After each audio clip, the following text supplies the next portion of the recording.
Então, Fernando, pessoal, boa noite. Boa noite mais uma vez. Nós estávamos gravando a live, mas vamos começar novamente, porque teve uma queda, não sei se foi da minha parte, do Fernando. E Fernando é o nosso convidado aqui de hoje, do nosso Soteropapo, os mistérios de Pitágoras. Sim, Fernando, estamos ao vivo. Tô esperando só você dar o ok pra gente entrar novamente e começar a nosso papo.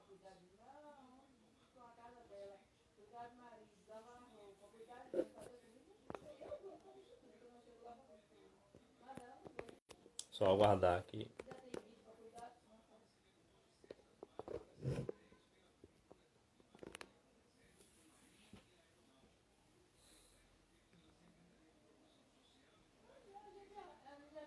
É isso, Fernando. Mande o convite.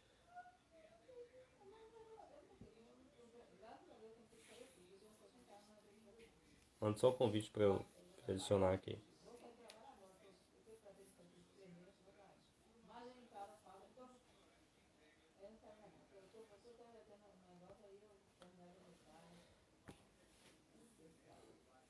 Olá, pessoal. Boa noite. Estamos aqui esperando nosso convidado para começarmos o nosso soteropapo de hoje, os mistérios de Pitágoras. O convidado é o Fernando Xavier.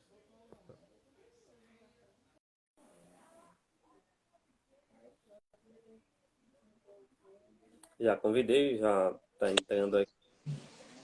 Pronto, acho que agora tá ok, Fernando. Teve uma queda aí, né? Isso, parece que teve uma queda aí de Se for da minha parte, se foi internet. da sua, agora eu tô na dúvida. Eu não sei, pra mim apareceu aqui, sua imagem apareceu lá carregando. Enfim, quem quer que É. seja, né? De qualquer forma, a gente já tem que recomeçar. Não tem que recomeçar, tem nada não. Tem que Mas recomeçar. Vamos dar um tempinho aqui pros colegas ver se entram a eu vou gente e já mandar, eu vou vou mandar para algumas pessoas, tá? Só vou convidar novamente aqui. convidar algumas pessoas. O pessoal que tá entrando, se puder também convidar, a gente, eu agradeço aí, pra gente começar nosso papo aqui. Mandei para algumas pessoas. Acho que a gente. Você quer refazer a pergunta? A gente pode começar daquela pergunta mesmo que você fez. Como é que é? Vamos começar do início, fazer uma apresentação, né? Porque tô colocando Uhum. pra gravar. Aí a gente começa da primeira questão, né, da primeira pergunta, tá? Faz parte, né? Então, vamos lá. Boa noite. Boa noite a todos que estão entrando. Boa noite, Fernando. Boa noite. Então, vamos começar o nosso soteropapo, né? Lembrando que soteroprosa é um coletivo, né? Um coletivo de textos, né? Nós temos o nosso site, soteroprosa.com, no qual há vários colunistas, eu sou um dos colunistas, que escreve sobre temas variados. Temos o nosso Instagram, aqui, o @soteroprosa, e nosso podcast também, lá no Spotify, os horários contemporâneos. Então vocês podem ter acesso ao nosso conteúdo, além, claro, de vocês poderem também acessar, tem o YouTube também com Soteropapo contemporâneos, com os vídeos que nós gravamos desde o ano passado. Então, o nosso Soteropapo de hoje, que é um dos Soteropapos que eu já venho fazendo já no início do ano, desde o início do ano, mas do ano passado também temos várias gravações, é só vocês acessarem o nosso GTV e tem vários outros soteropapos com temas muito variados, né? Então, meu nome é Alan Rangel. Hoje nós vamos falar sobre os mistérios de Pitágoras com o nosso convidado, Fernando Xavier, que é um amigo de longa data. Recentemente, o Fernando publicou um livro sobre os mistérios de Pitágoras, tá? Fernando é graduado em Direito pela UFBA, né? Escritor, atualmente é pós-graduando em Filosofia lá na Universidade Municipal de São Caetano do Sul, que é o SCS. USCs. Então, o SCS. Então, Fernando, é bem-vindo mais uma vez e para começar, né, queria que você fizesse a distinção entre ficção e realidade na vida de Pitágoras. Tudo bem. Boa noite, Alan. Boa noite a todo mundo aí que está assistindo a gente. Então, vamos lá. Como eu sei, né, que o pessoal do Setor Prosa, seu público, é um público universitário, é um público que tem muita gente que é professor universitário, gosta do rigor acadêmico, né? Eu separei aqui alguns livros sobre Pitágoras, né? Alguns livros, esses livros eu usei na minha pesquisa para escrever o meu livro. E eu queria apresentar para vocês. Usei esse, mais alguns outros, mas esses três aqui eu queria destacar. Primeiro mostrar o meu livro, né? Esse aqui é Os Segredos de Pitágoras. A câmera mostra assim invertido mesmo, tá? Não tem problema, depois isso aí faz parte. Eu tenho aqui dois livros. Esse do Charles Kahn, que é o nome do autor, que é Pitágoras e os Pitagóricos, tá? São livros acadêmicos, são livros que têm bastante notas de rodapé, bastante referências. E aqui esse outro livro, Pitágoras e a Harmonia das Esferas, né? Da Simone Jacquemart.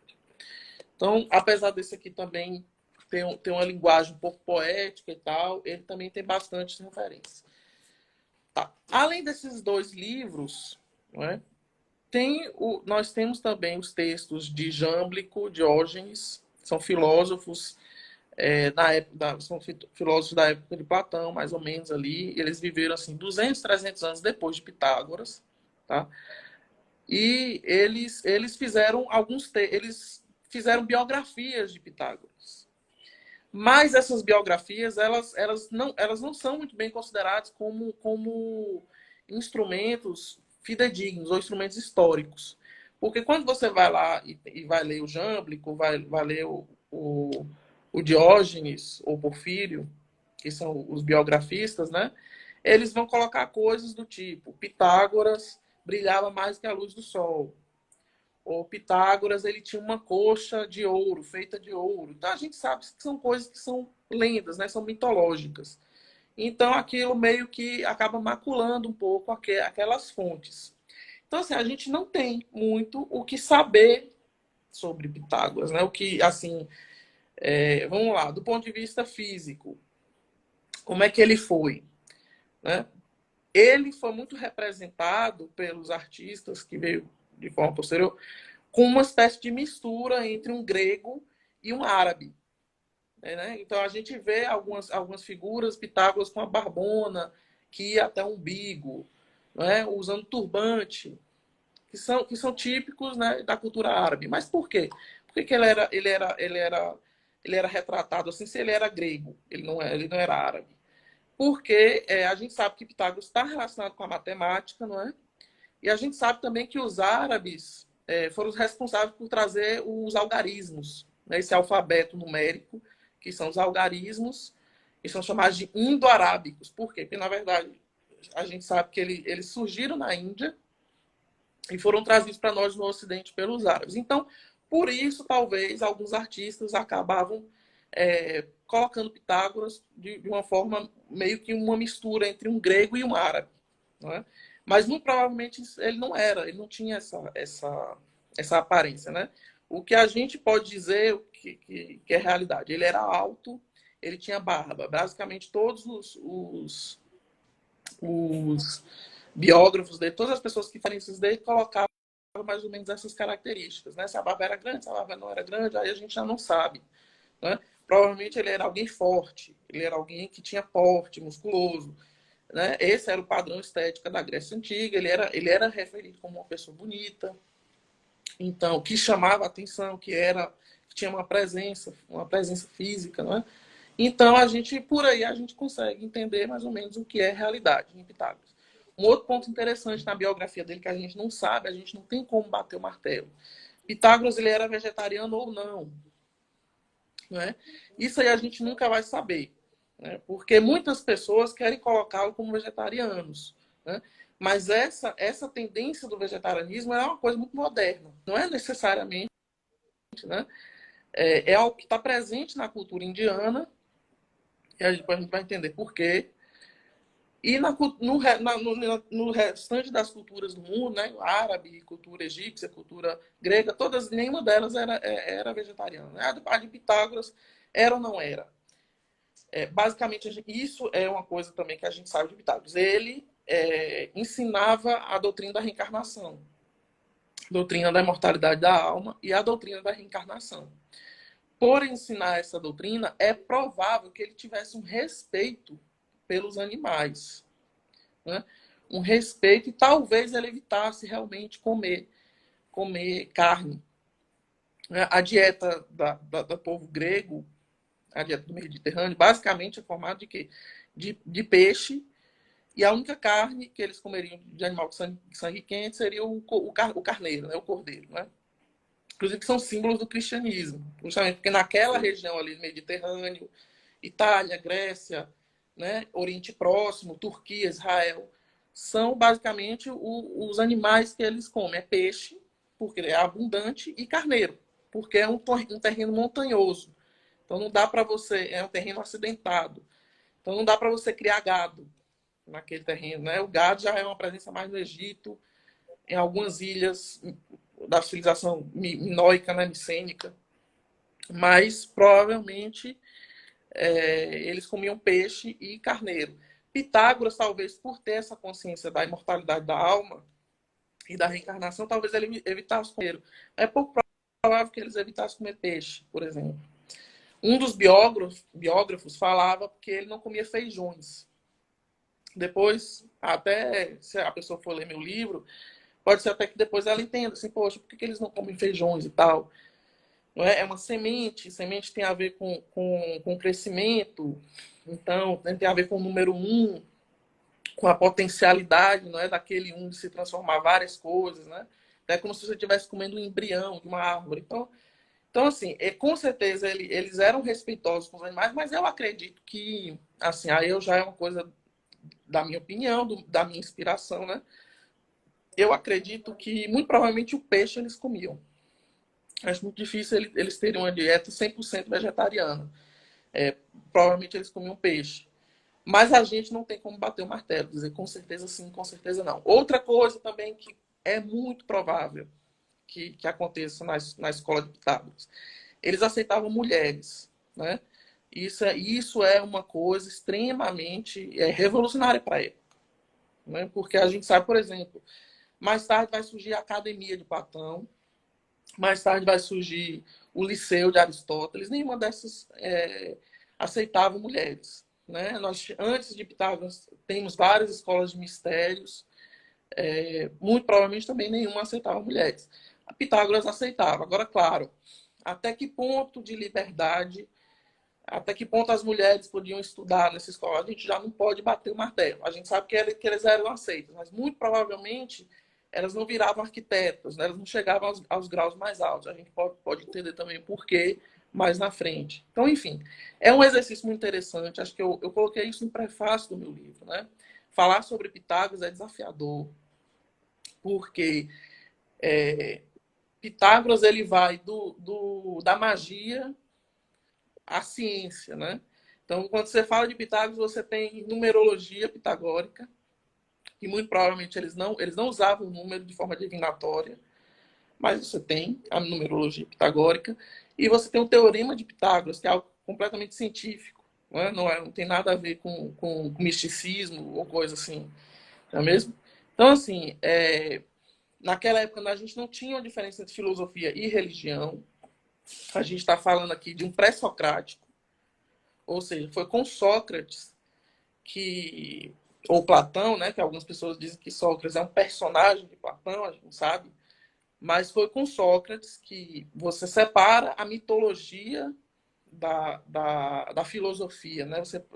Você tem esse pensamento questionador, que é eminentemente filosófico. Isso foi com Sócrates. Pitágoras vem antes. Então, os ensinamentos dele, muito provavelmente, eram misturados com muito misticismo, né? Com muita magia, com muita religião, né? No meio. Muita teurgia. E com Platão você tem aí uma diferença entre física e metafísica, que depois eu posso falar mais alto também. Então, assim, basicamente, a gente não tem como bater o martelo. Agora, no meu livro, eu busco seguir a minha inspiração e também as minhas pesquisas, né, sobre esse assunto. Tem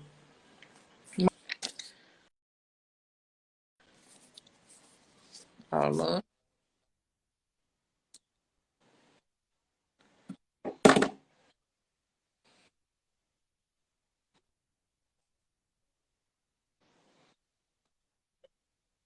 Também está falando aqui, Rose de Oliveira falando muito bem de você. O Dias Carlos dizendo massa, Nando, Pati diz que é sua fã, tá aí desejando sucesso Obrigado. aqui. Então, Obrigado a parabéns para todo você mundo aí. também. A Kelly Nascimento, a Nadira Almeida Soares, né? Falando aqui também de você, Buquira em parabenizando. peso aqui na live. Oi? Buquira em peso, minha cidade, nasci no interior da Bahia. Ah, perfeito. Quem mais aqui? A Irene também, né? Falando bem de você. Enfim, o pessoal Obrigado tá também. parabenizando aqui. Algumas pessoas que já leram o livro aqui. E acredito que familiares também, né? Tá perguntando até quando já sai o segundo livro já. Vamos ver, né? Vamos ver se a Enfim. gente consegue vender o primeiro. E também tô perguntando aqui se você, como é que tem acesso ao livro, que perguntou aqui foi a Nara, né? Deixa eu ver se é Nara. Não, foi a Maiara Cristina. Então, quem quiser comprar, primeiro assiste a live, né? Depois passar lá no. Quem quiser comprar, é só entrar lá no meu perfil, clica lá no link onde tem lá na bio. E aí você tem duas opções. Você pode ler, ou você pode comprar pelo Kindle, pela Amazon, é o e-book. E você também pode comprar pela Wiclap, que é a editora, você pode comprar direto na editora. Na editora está com 20% de desconto, o livro custa 49, aí na editora está 39. É um desconto de pré-venda, mas a gente conseguiu manter aí mais tempo para as pessoas, tá? E o livro no Kindle ele custa R$19,90. Mas tá tendo uma promoção na Amazon, que é o Kindle Unlimited, que é tipo uma assinatura que você faz e pode baixar vários livros e ler de graça. O meu está incluso.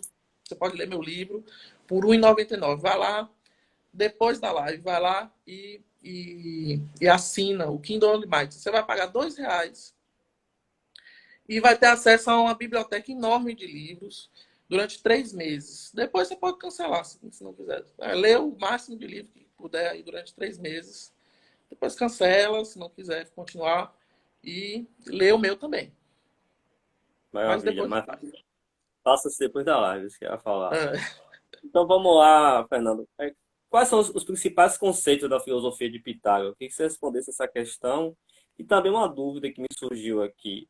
Quais eram as influências do Pitágoras? Quem influenciou Pitágoras, a escola pitagórica? E eu estava lendo também alguma coisa que ele teve uma mentora feminina. Não sei se você sabe, se você tem algum conhecimento sobre isso, ou se é só especulação mesmo. vamos lá. É, foi uma boa pergunta. Quais foram as influências de Pitágoras? Isso é bem interessante. Sobre a mentora feminina, eu não conheço. Eu realmente, nas minhas pesquisas, também nas minhas meditações, eu não tive acesso a isso. A não ser o fato de que, isso passa também no meu livro, ele visitou o oráculo de Delfos. Era um oráculo que era o quê? Vamos lá. Quando a pessoa entrar. Existe lá na Grécia um santuário, um lugar, né? Em cima de uma montanha, assim, do alto de uma montanha, no meio de uma falha geológica que eles fizeram um santuário em honra ao deus Apolo, chamado Santuário de Delfos, o Oráculo de Delfos. E lá tinha um oráculo. Eram mulheres, né? Na verdade, uma delas, mulher, que entrava em transe e faziam, né, as consultas. As pessoas iam lá para perguntar de tudo. Né? Perguntava basicamente sobre o futuro, o que fazer, em época de guerra, quem vai ganhar, quem não vai ganhar, enfim. E Pitágoras se consultou por esse oráculo. Isso é retratado no meu livro. né? Basicamente depois que ele sai de Samos. Ele nasceu em Samos, viajou pelo mundo, tá? Aprendeu várias filosofias no mundo todo e retornou a Samos, que era o lugar de onde ele tinha nascido. Lá tinha um ditador, né? E aqui ditador no sentido grego, né? Era uma pessoa que mandava, simplesmente era o governante. E ele não deu certo com esse governante. Depois também a gente pode falar sobre isso. E aí ele sai e vai ao oráculo de Delfos para saber o que eu vou fazer, né? Eu viajei o mundo inteiro, retornei ao meu lugar, mas lá eu não sou aceito. Lá a minha filosofia não é aceita. O que eu faço? Então ele vai ao oráculo de Delfos. Só que eu saiba da figura feminina, assim, como mentora, seria talvez esse oráculo. Mas o que a gente pode dizer que ele é engraçado? Eu fiz aqui um esqueminha, Aqui não sei se deu uma dá para eu travadinha aqui, mostrar, Fernando. Não sei de se, como seria. Tá travando, né? Tá eu não sei se travando. o Acho pessoal, que a minha internet não se eu tá só, muito. eu não sei se é só eu que tô vendo ou se o pessoal também tá percebendo que às vezes tá dando uma travadinha na fala do Fernando. Se o É, pessoal puder comentar e colocar aí no chat. eu acho que é a minha internet mesmo, não tá muito boa. Mas vamos devagar. Sim, Então, sim. basicamente, o que a gente pode ter certeza, vamos supor, vamos pegar, e aqui eu tô falando de uma forma menos como romancista e mais como pesquisador. Se a gente pegar, vamos pegar o Teorema de Pitágoras, que é diferente como o Teorema de Pitágoras. A gente sabe que existem papiros e pergaminhos, papiros especificamente, da China, que é anterior à época de Pitágoras, com o Teorema de Pitágoras, tá? E alguns papiros egípcios também, anterior a Pitágoras. Então a gente pode saber que um dos dois o Pitágoras foi, ou China ou Egito, muito provavelmente Egito. Então ele passou pelo Egito, né? A gente sabe também que o Egito, naquela época, ele estava longe de ser esse lugar amarelado, né? Que a gente vê nas fotos de hoje em dia, né? Naquela época o Egito era uma grande potência, muito mais até uma potência cultural do que uma potência militar, não é? E basicamente no Egito a gente sabe isso tá Jesus foi ao Egito, né? Isso está no Novo Testamento, né? Pitágoras muito provavelmente foi ao Egito, estudou no Egito e antes de Pitágoras todos os filósofos pré-socráticos eles tiveram passagens pelo Egito, então a gente sabe que o Egito era uma espécie de usina filosófica, né? De conhecimento daquela época. A China já era um país fechado desde aquela época, na verdade, já não era tão acessível. A Índia era, no Oriente, digamos que a Índia fazia parte dessa âncora cultural, né? Basicamente, Egito e Índia, e muito provavelmente ele tenha ido nesses dois lugares, né?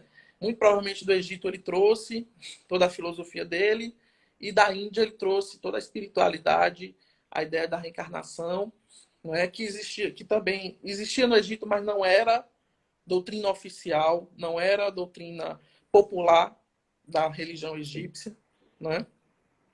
Mas na Índia era um conhecimento dos povos da Índia. Então ele muito provavelmente ele passou por esses dois lugares, no mínimo, né? E aí alguns autores vão dizer que eles conheceu a civilização persa e vários outros. Enfim, aí a gente sabe que pelo menos ao Egito foi um grande, digamos assim, ele se inspirou na religião e na filosofia egípcia, com certeza.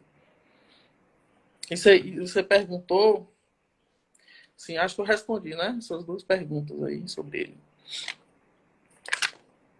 Perfeito, perfeito. Então, gente, o pessoal que está entrando aí, eu estou entrevistando aqui, fazendo um papo com o Fernando Xavier, né, que publicou recentemente o livro Segredo de Pitágoras. Então, a nossa live é sobre os mistérios de Pitágoras aí. E a gente já fez a gente discutiu algumas questões sobre ficção, realidade, né, na vida de Pitágoras, alguns conceitos também que foram comentados aqui, como reencarnação, né? Como teorema. Eu queria fazer uma interessante, que é qual a importância de Pitágoras para os dias atuais, né? Porque, primeiro, o que te motivou a escrever o livro, né? De um pré-socrático, um cara que existiu há milhares de anos aí, qual foi o fundamento, o que incitou você, de fato, a escrever esse filósofo, esse pensador, enfim, em particular? Sei, eu vou responder essa aí primeiro. Eu tinha um blog, não é? Isso em 2013, mais ou menos. 2013, 2012, eu tive um blog. Eu falava sobre várias coisas e aí eu fiz uma postagem sobre Pitágoras. Eu vi que teve um bom número de visualizações, comentários e tal. E assim, aí me passou, né, essa ideia de escrever sobre ele. Foi mais ou menos nessa época. E não foi a primeira vez que eu tinha ouvido falar de Pitágoras. Eu ouvi falar na escola, obviamente, mas não com todo o peso literário, filosófico de Pitágoras.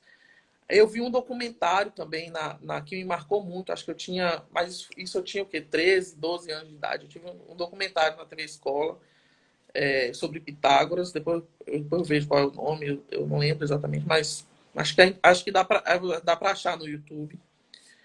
E aquilo ali tudo ficou na minha cabeça, principalmente, digamos assim, eu não quero dar spoiler do meu livro, mas principalmente os segredos de Pitágoras, né? Não era necessariamente o que ele ensinava para as pessoas. Não foi isso que me chamou a atenção. O que me chamou a atenção era o que ele não ensinava, era o que ele Sim, escondia das pessoas, né? Era o fatos que ele, ocultos. exatamente, era o que ele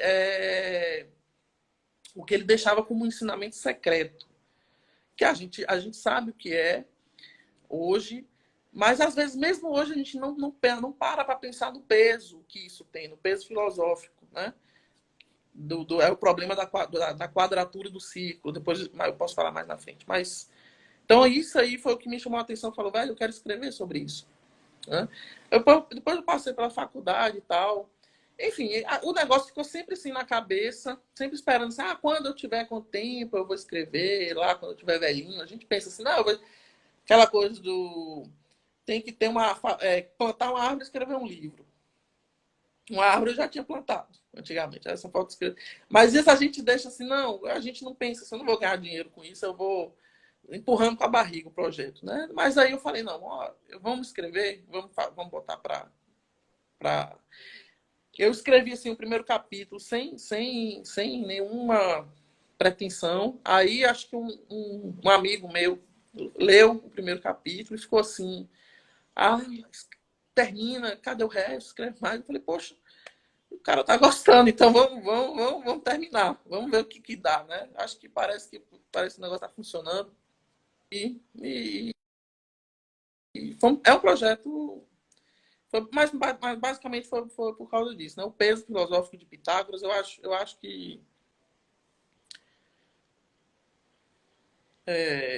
Vamos lá. Tá todo mundo me ouvindo?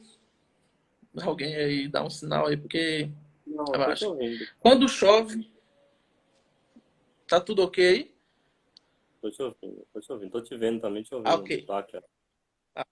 Quando chove aqui, fica ruim. Infelizmente, a internet, o Wi-Fi fica falhando. Mas,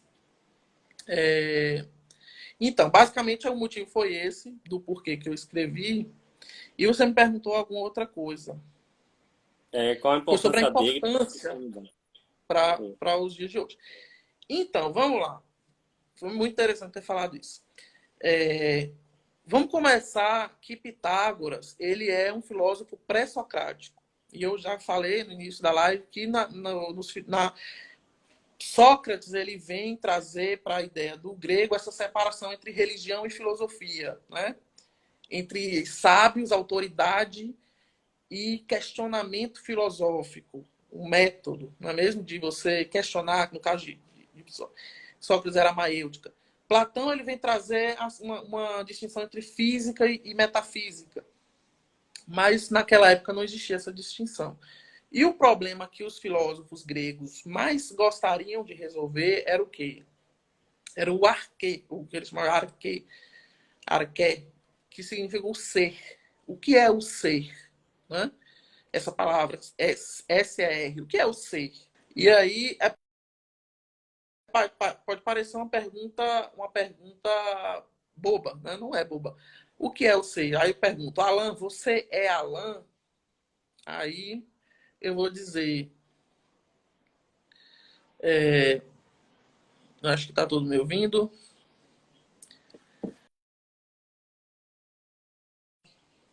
Então, Alan, vamos lá. Alan é Alan? Não, Alan não é Alan. Alan está, Alan. Fernando é Fernando, eu não sou Fernando Xavier. Olha o peso de falar, eu sou Fernando Xavier, não eu estou Fernando Xavier. Será que daqui a 200 anos eu vou ser Fernando Xavier? Olha, daqui a 200 anos eu morri.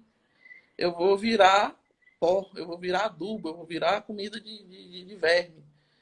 Então eu não sou nada, eu estou como alguma coisa. Então tudo que a gente vê no mundo é muito transitório, né? O mundo, até hoje a gente sabe, talvez lá não, mas o mundo ele tem 4 bilhões de anos, né? O universo ele foi criado, ele tem 14 bilhões de anos, então nem o universo é, né? Se a gente for para pensar, o universo está, a gente não sabe qual o universo vai morrer, então a gente não, eles queriam saber e o que é eterno, imutável e perfeito. Essa é a qualidade de um ser, algo que é, não algo que está, não é mesmo? Então, e essa pergunta se confunde. Então, é o que eles querem saber: o que é substancial? O que é que não muda? O que é que é perfeito?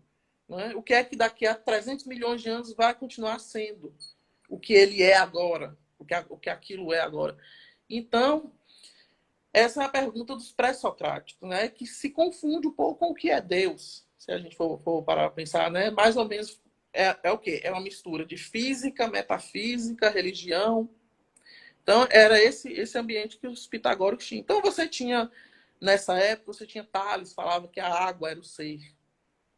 Que ele via, por exemplo, que a água, você coloca ela num jarro, ela toma a forma do jarro. Você coloca ela num copo, ela toma a forma do copo, né? Você bebe, ela vai tomar a forma do seu estômago. Então, assim, a água, ela se molda, né? De uma forma. Então, Tales falava que o ser era a água. Depois Heráclito vai dizer que o ser era o fogo. Um ou outro vai dizer que é o ar. Então, e Pitágoras ele vem dizer que o ser eram os números. Né? Então, aí a gente. Ele está certo, ele está errado? Aí eu estaria respondendo o que é o ser, aí eu estaria, né, sendo, digamos assim, eu estaria botando um ponto final na história da filosofia. Eu não posso dizer se ele está certo ou está errado. Né? Mas a gente vamos parar para pensar assim, que ele antecipou em centenas e até milhares de anos o peso que a matemática tem nos nossos dias de hoje. Né? Então, assim, Pitágoras, ao colocar os números como ser, né, ele coloca a linguagem da matemática como a linguagem de uma futura ciência. Né? No final da Idade Média, com Galileu, vai vir o método científico. Ele traz a matemática como a linguagem da física. Não é mesmo? Então, ele antecipou essa movimentação durante 2.000 anos. Né? Pitágoras é de 2.400 anos. É de 400 anos antes de Cristo. Então, ele antecipou aí o quê? 2.000 anos essa importância que a matemática tem para a ciência, para a física especificamente, para a química. Uma outra coisa, hoje, a maioria dos filósofos hoje está muito em voga é a filosofia da linguagem. Não é? Os filósofos eles estão abandonando um pouco essas especulações metafísicas e estão se debruçando sobre a linguagem. E o que é a matemática, se não a linguagem? Não é? Os números, algarismos que a gente conhece, os algarismos indo-arábicos, é um alfabeto. Né? E as equações e as contas, as 4 operações básicas, enfim, elas são uma linguagem, ela é uma sintaxe, ela é uma linguagem, né? É uma linguagem universal. talvez, né, seja a língua dos anjos, como fala Renato Russo e a Bíblia, né? Isso é uma passagem bíblica. E então, assim, essa talvez seja a importância de Pitágoras para o mundo de hoje. Então, assim, o teorema de Pitágoras ele é aplicado não só na engenharia, não só na arquitetura, ele é aplicado na física. Então, toda a física clássica, ela é baseada em Pitágoras. O que você faz, as contas que você faz ali, tudo de Pitágoras. Uma equação de segundo grau é como se fosse uma dedução do teorema de Pitágoras, que não foi criado por Pitágoras. Eu já falei isso na live, a gente tem que dar os créditos. Já existia isso no Egito, papiros egípcios com esse teorema, mas por ter sido trazido, mais conhecido pela filosofia pitagórica, então se chama Teorema de Pitágoras. Né? Na verdade, foi Euclides. Euclides ele tinha depois de Pitágoras, um filósofo chamado Euclides. Euclides ele faz toda uma geometria, né? Ele é chamado de geometria euclidiana, e Euclides atribui a Pitágoras esse teorema. E aí ele fica famoso como teorema de Pitágoras. Então, assim, toda essa questão, né? Que ele traz para os dias de hoje tem essa importância. O problema da quadratura do círculo é interessante também, que é um problema atual. Eu não sei se eu poderia falar, para não gerar spoiler, mas basicamente é um problema assim, que você não consegue resolver. Né? É um dos problemas, dos vários problemas matemáticos que são insolúveis. Ele mostra a limitação dessa linguagem. E ao mostrar a limitação dessa linguagem, ele nos mostra ao mesmo tempo é uma sensação de impotência, mas ao mesmo tempo é uma sensação de compreensão de que o universo ele tem algo que está acima daquilo que a gente consegue ver. Não é? Então, de uma certa forma, quando a gente reflete sobre esse problema, um problema que é impossível de resolver. É o problema da quadratura do círculo. Então, quando a gente reflete sobre esse problema, a gente está meio que refletindo como Platão, no mito da caverna. Né? A gente olha e fala assim, não, a gente vê a realidade, mas a gente sabe que tem alguma coisa por trás, né? Então, assim, a matemática, ela nos levou à Lua, ela nos levou a Marte, ela fez com que a gente conseguisse sair do sistema solar, mas a matemática não define o que é o amor, não é? A matemática não define qual é o sentido da vida, né? Por que viver se a gente vai morrer? Então, assim, são coisas que ele enfrentou esse problema. Mas ao enfrentar também, ele não deixou que esse problema, ele não ensinava esse problema, né? Porque ele não ensinava a impotência, a fluidez, ele não ensinava a relativização do ser humano, da ética, ou do amor, do que quer que seja, né? Então, assim, a importância dele está, ao mesmo tempo, na importância que ele dá a essa linguagem, que é a matemática, que ele antecede, mas, ao mesmo tempo, ele também enfrentou as limitações da própria matemática. Né? E, ao mesmo tempo, é como o sonho de Ícaro. Não é mesmo? É como o mito de Ícaro. Então, ao mesmo tempo que ele vestiu as asas de cera e voou e conseguiu realizar o sonho de voar, né? Ele se aproxima do Sol e percebe que ele nunca vai chegar lá. Então as asas derretem e ele cai. Então, Pitágoras é isso, de uma certa forma. Ele, ao trazer a matemática como centro da filosofia dele e ao vislumbrar que a matemática não dá todas as respostas, ele veste as asas de cera e, ao mesmo tempo, essas asas derretem. Então, é basicamente isso aí que a gente... Maravilha, Fernando. Então, gente, nós estamos aqui no Soteropapo com o tema Os Mistérios de Pitágoras, com Fernando Xavier, né? E temos até uma perguntinha aqui, deixa eu voltar, da Maiara, Cristina, ela perguntou se durante a pesquisa e escrita do livro, se você descobriu algo que considera interessante, possível de escrever. E, Então, vai. não, é isso, eu queria só saudar o pessoal que chegou aqui, né? Muita gente, a Anne, uma, inclusive tem uma aluna minha que também entrou, a Bela Castro também, que é nossa colega, de algum tempo, o MJ Souza Oliveira, né? Sempre aprendendo de orelha com você, Nando. O pessoal falando muito bem aqui. A Juscelma Xavier, que deve ser um seu, provavelmente também, falando de orgulho, que tem muito orgulho de você, né?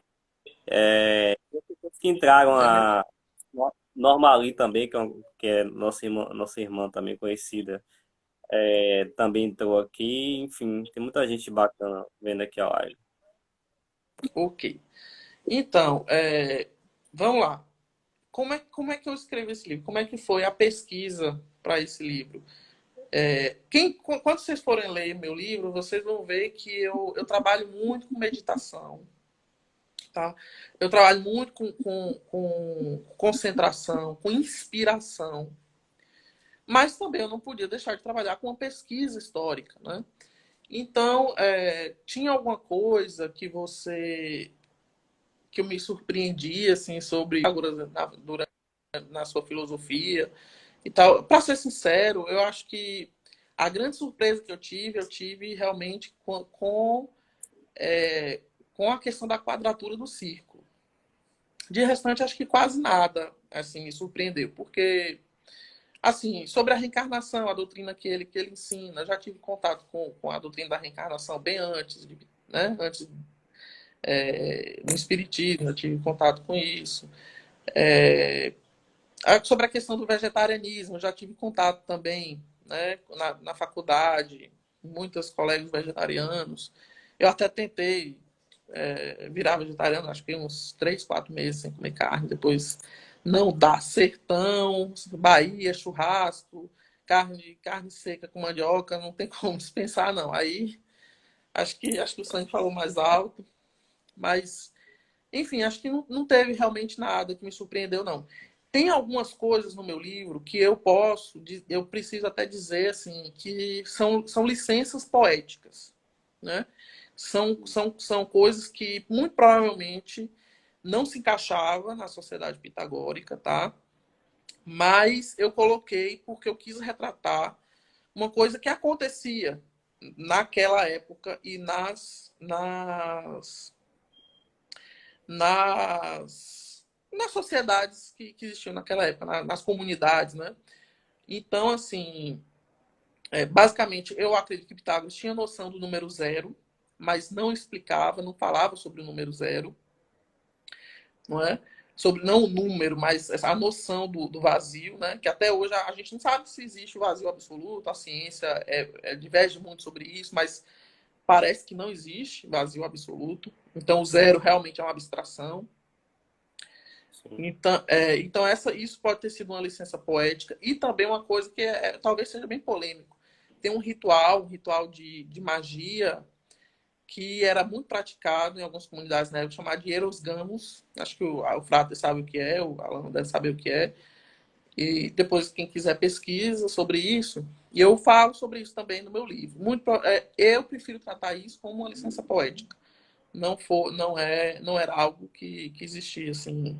Talvez não seja algo que existisse na sociedade, na comunidade pitagórica, mas eu quis retratar. Então, talvez a pessoa possa colocar como licença poética. De resto, nada me surpreendeu assim. O fato de Pitágoras aceitar mulheres, eu acho que isso é completamente assim, natural, é completamente compreensível, porque a comunidade pitagórica era uma família.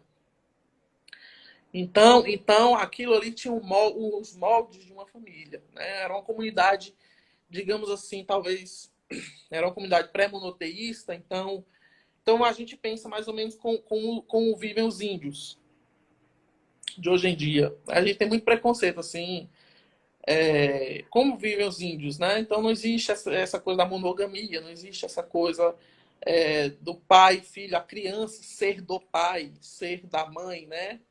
A criança era da tribo. Então a comunidade pitagórica era uma grande família, na verdade, onde todo mundo se ajudava.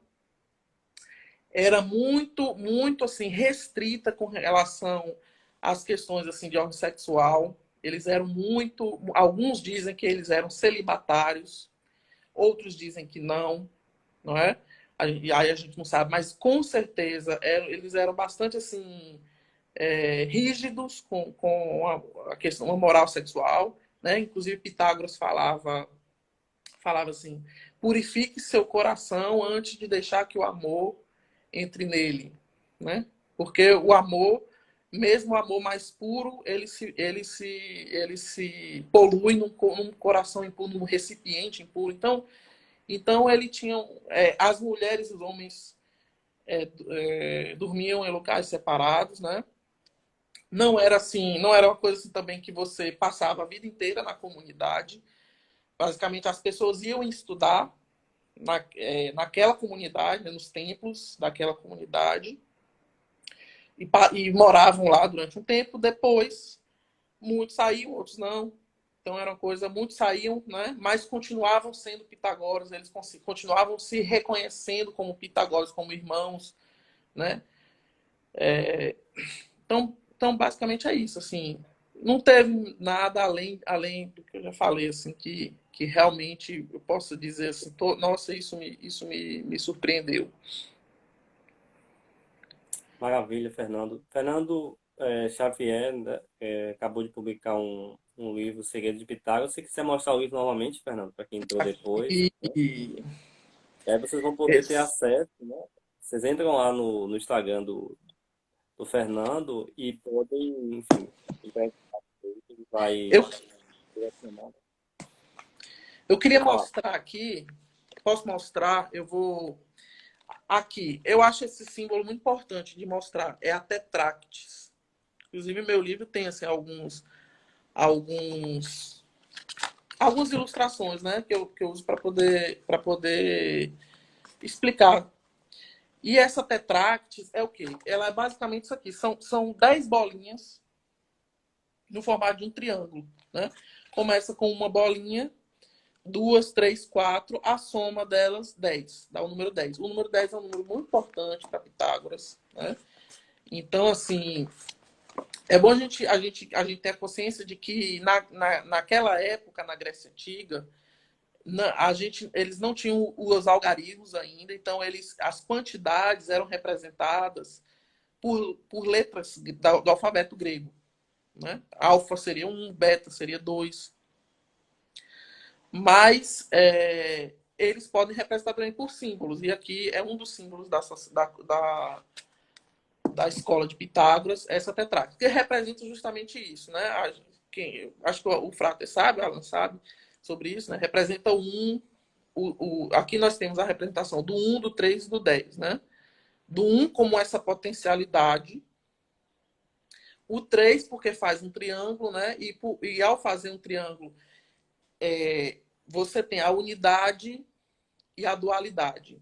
Então eu vou tentar explicar isso, acho que é bem interessante. Então, basicamente, o 1 representa a unidade, o universo, a potencialidade, essa ideia de que todos nós somos um só, né?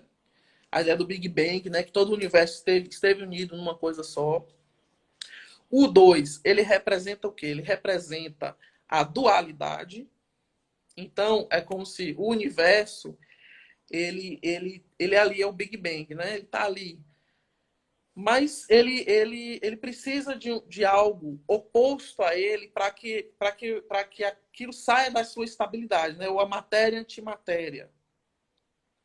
Os gregos usavam isso, hoje na física, é matéria versus antimatéria. Então parece que uma flutuação entre isso aí, alguns cientistas dizem, deu início ao Big Bang. A gente não sabe. Alguns cientistas especulam isso. Então, assim, os gregos usavam isso como assim, eros e anteros. Anteros. São duas, né? Eros, quando a gente fala o que é eros, erótico, é algo que é atrativo, né? Que te atrai até ele, até aquilo. E o que é o antierótico, é algo que te repulsa, que te repele. Então a força de atração e de repulsão, digamos assim, gerou o Big Bang. Essa é a força da dualidade. Com isso, nós temos o triângulo, que manifesta o quê? O que é visível, o que pode ser tocado, o que é real. Então, basicamente, seria como assim, o macho e a fêmea. Isso exprime a lei da dualidade. O macho e a fêmea geram uma criança, né? E essa criança forma uma lei do triângulo. Né? Ele gera um produto, gera um resultado. Enfim, não estou aqui falando sobre outras questões nem nada. Estou só dizendo como aquilo se manifesta, né? Por analogias. E aí a Tetractis fala sobre isso, é a lei do triângulo. A partir daí, essa Tetractis, ele faz aqui 10 números, que é a base do nosso sistema numérico. Né? Então é interessante isso aí, porque os sistemas numéricos dos gregos e dos hebreus e dos egípcios, ela não tem uma base definida. O que é base em sistema numérico? São os números, os algarismos, né, símbolos que representam uma quantidade determinada. Então, assim, os babilônios, se não me engano, tem base 12. O computador tem base 2, 0 e 1. Né? Só tem dois algarismos, o 0 e 1. Nós temos base 10. 10 dedos na mão, 10 dedos nos pés. E essa Tetractis também se refere a essa base 10. Enfim, tem várias outras questões, foi só aproveitei para mostrar aqui. Muito bom, Fernando. Eu tô com uma dúvida.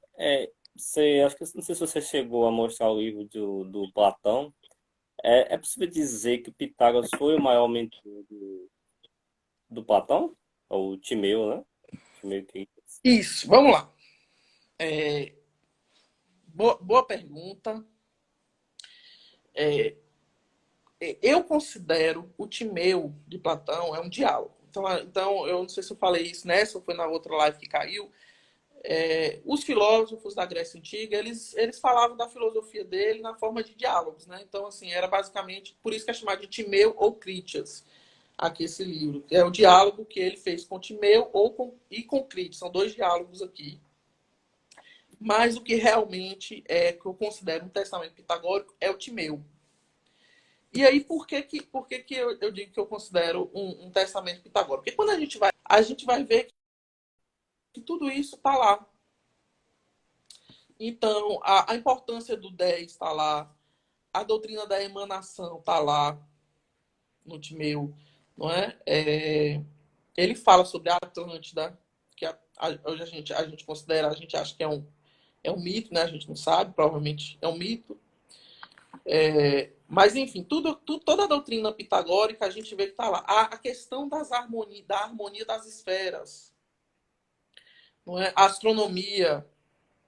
Então, tudo isso, basicamente, o Timeu ele traz. E aí a gente percebe que é como se fosse um grande resumão mesmo da doutrina pitagórica. E aí, por isso que a gente sabe, Pitágoras e Platão, e inclusive historiograficamente, eles viveram meio que quase um após o outro. O Platão veio uma geração depois de Pitágoras. Então, a comunidade pitagórica foi destruída, ninguém sabe por quê. Exatamente, a gente defende que foi por causa dessas questões secretas que ele ensinava, e que a sociedade daquela época não estava preparada para enfrentar como ele enfrentou, né? Como os discípulos dele enfrentaram, né? E aí ele teve que levar isso adiante. E quem era que tinha condições de levar isso adiante? Platão, que naquela época já meio que existia a academia em Atenas, a escola de Pitágoras era em Crotona, era na Itália, né, na verdade, e Platão ali em Atenas. Então, muito provavelmente teve esse intercâmbio, tá? Muito embora Platão, como ele já tinha contato com a filosofia socrática, ele já tinha produzido, ele já estava ali produzindo a doutrina dele da metafísica, né? A separação entre religião e filosofia nele já era mais clara. Então, obviamente, todos os costumes pitagóricos de misturar a filosofia dele com uma comunidade, um modo de vida, né, uma espécie de irmandade, tudo isso, a academia de Platão era diferente, era distinta, não tinha nada disso. Né? Ali era uma universidade, basicamente, né, um lugar para estudar filosofia. Basicamente isso. No caso da de Platão, mais metafísica, e depois, mais tarde, o discípulo dele, Aristóteles, ele funda o Liceu, e aí ele vai para a física, né? Digamos assim, a metafísica e a física. A metafísica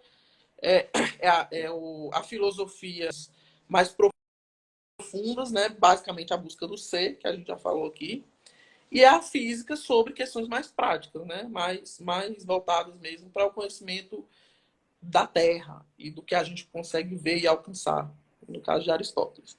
Mas, assim, basicamente a pessoa tem que ler, realmente, tem que ler o Timeu. Se a pessoa ler esses três livros que eu estou mostrando, esse, esse aqui, né?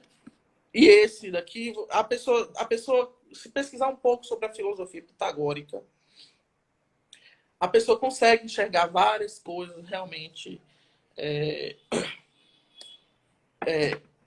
muitas coisas herméticas, né? Nesse diálogo do Timeu. E aí a gente fala, se realmente Pitágoras teve um herdeiro, foi Platão. Né? Se realmente ele existiu, se realmente ele teve um herdeiro, se realmente ele passou a filosofia dele adiante, o herdeiro dele é Platão. Né? E essa linha que eu acredito, e também é isso que eu coloquei aqui no meu livro, Segredos de Pitágoras. Aí. Maravilha, Fernando. Então, gente, vamos aqui já dando uma caminhada para encerrar a live. Lembrando que o livro a Norma lhe perguntou, o livro O Segredo de Pitágoras, vocês entram, eu acho que é melhor entrarem lá em contato no Instagram, diretamente no Instagram do Fernando, né, que está aí, vocês podem entrar e aí vocês têm acesso a como conseguir o livro. Já falou aqui no início, né, no meio, na verdade, aí vocês podem, de qualquer forma, podem retornar para ver a live depois ou entrar diretamente e mandar uma mensagem para ele. Pronto. Lembrando que esse livro Tá do ótimo. Fernando é uma ficção histórica, né? Então, você tem aí elementos que são históricos, de fato, ele fez uma pesquisa sobre isso, né? Pesquisa histórica, e tem uma parte também que é ficcional. Então, é, que quem tiver interessado de fato em entender um pouco mais também da vida do Pitágoras, né? E que também tem quem gosta também do conhecimento pré-socrático, né? Daquela atmosfera da Grécia Antiga, também acesse, né? Compre o livro também, porque com certeza os elementos que o Fernando trouxe, né? Foram elementos daquele universo. E acho que isso é bem interessante para a gente poder até pensar, eu acho que fazer essa conexão até com os dias contemporâneos.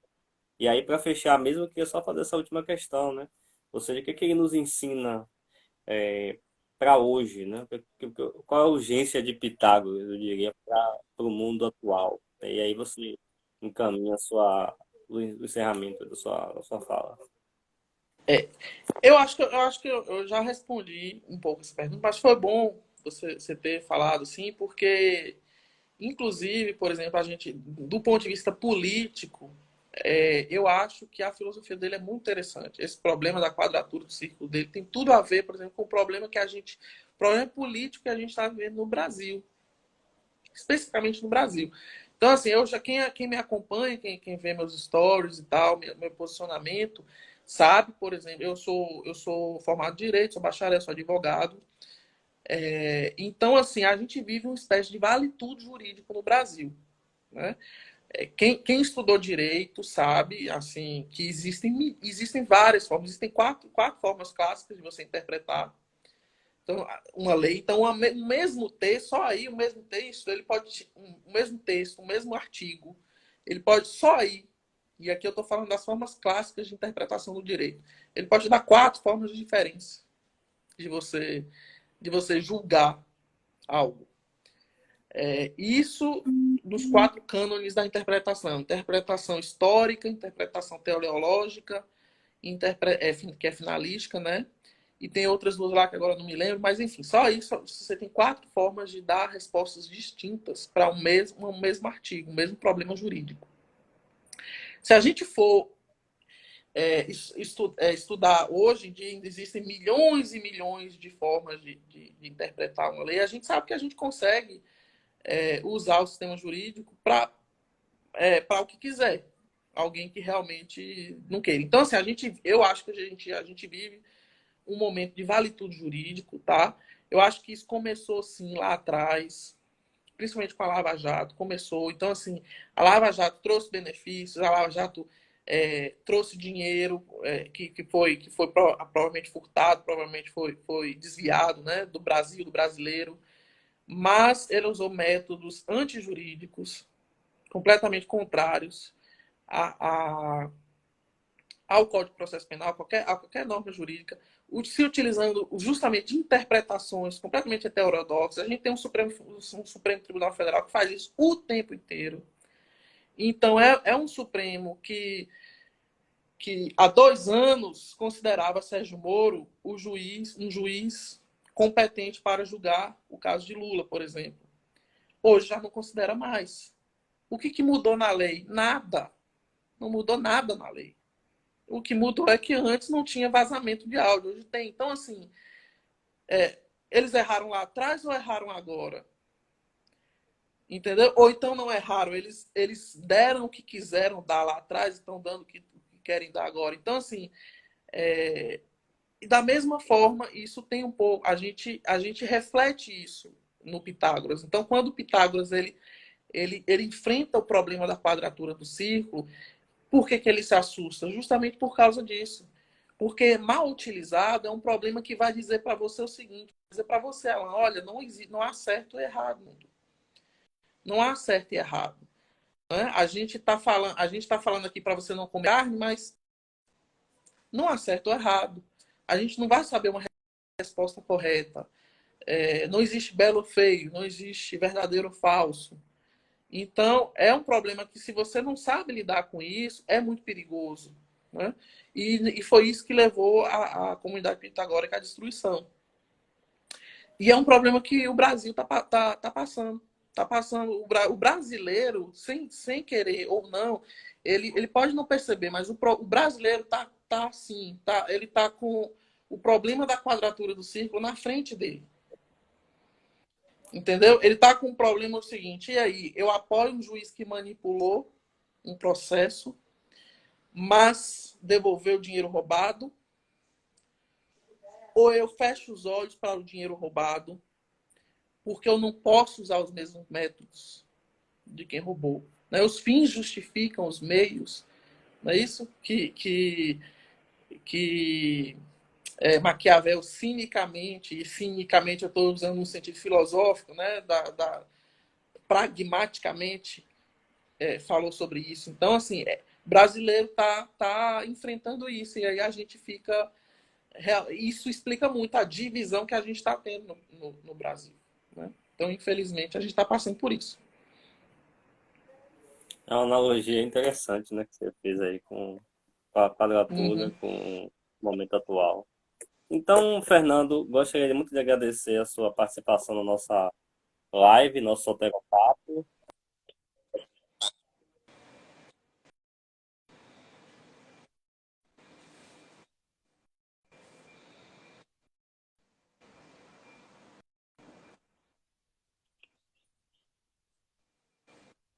Ok, sucesso, Fernando. Foi enriquecedor. A Marli também falando aqui de você, né? O Selma, acho que já falei. A Vera dando parabéns, né? E todo mundo que entrou aqui na live, eu peço que vocês sigam, né? Acho que muita gente aqui já tem o Instagram do Fernando, Fernando Xavier Blog, e também nossa página, o nosso Instagram, Soteroprosa, e acessem também lá o site prosa.com, porque tem muito conteúdo, muitos textos dos nossos diversos colunistas. Eu sou um deles, e nós sempre estamos aqui fazendo também os nossas lives, né? E também o nosso podcast, as Olhares Contemporâneas, que vocês podem acessar lá no Spotify, né? Então, mais uma vez, agradecer a todos pela presença, agradecer também ao Fernando por ter participado dessa discussão, desse papo muito enriquecedor. Espero muitos livros aí e também pedindo aí que você continue na sua pesquisa também, né? Quem sabe já está pensando em alguma continuidade ou uma nova história, né? Enfim, é isso. Então, só para finalizar mesmo, né? Passa a palavra para você. É, fechar Então, as Frater, eu considerações. agradeço muito, tá? Essa oportunidade que você está me dando aqui para poder falar do meu livro, falar da minha pesquisa. É um trabalho de 7 anos. Basicamente, eu comecei a ter a ideia de escrever em 2013, agora 2021, quer dizer, são 7 anos, foram 2 anos para editar, 2 anos escrevendo, quase praticamente. 4 anos amadurecendo a ideia, pesquisando, lendo. Então, assim, é muito gratificante estar aqui com vocês, com você, com todo mundo que está aí na live, tá? Que vai assistir depois também. E é um prazer realmente que essa é a minha primeira live. Eu tenho sobre essa questão de escrever outros livros, eu tenho ideia para mais livros. Mas a gente vai fazendo tudo aos poucos, né? Porque dá trabalho, não pensem que é simples, não. Isso Eu aqui sei queima como é. muito neurônio, tá? A gente não vive disso. Você também escreve livro, você também é escritor, tem livro publicado também, sabe como é? A gente tem que estar lá e cá, né? Fazendo o que gosta e fazendo e financiando aquilo que a gente gosta. Então é um trabalho difícil, mas é gratificante. E eu tenho muito prazer realmente que foi feito aqui com o Soteroprosa, com você principalmente, que a gente já se conhece de outros rolês, né? Como fala. É um frato, é um irmão, não é um irmão de sangue, mas é um irmão, né? Isso, então, eu que agradeço. Muito obrigado aí, você e todo mundo. Maravilha, Fernando, que eu agradeço. Você também é um grande irmão também. A gente já se conhece realmente de muito tempo, né? E espero que você continue aí. Sucesso na sua caminhada como escritor também, né? Então, mais uma vez, um abraço a todos e até a próxima, gente. Valeu. Tchau. Tchau, tchau.